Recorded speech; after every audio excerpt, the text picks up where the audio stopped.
ឥឡូវមកដឹងថាយុវជនយុវនារីយើងឥឡូវហ្នឹងគឺថាគេជួបគ្នាទាំងហាងកាហ្វេអាផត់តែខ្ញុំនេះឥឡូវគិតចេះទៅសម្ដេចក្លាហោមសម្ដេចវិជ័យអាដាមជាស្បារ៉ាអាដាមវិនឈុនតែកំយ៉ានយើងអាសាបបួលគ្នាទៅរកកាហ្វេគេម្ដង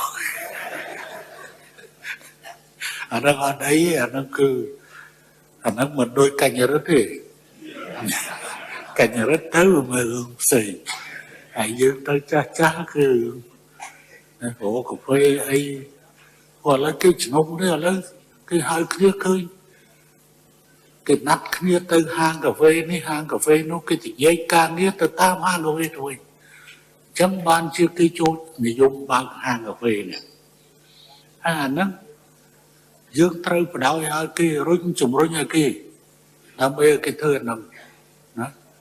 អាហ្នឹងគឺជាផ្នែកមួយនៃសេវាដើម្បីសង្គមមិន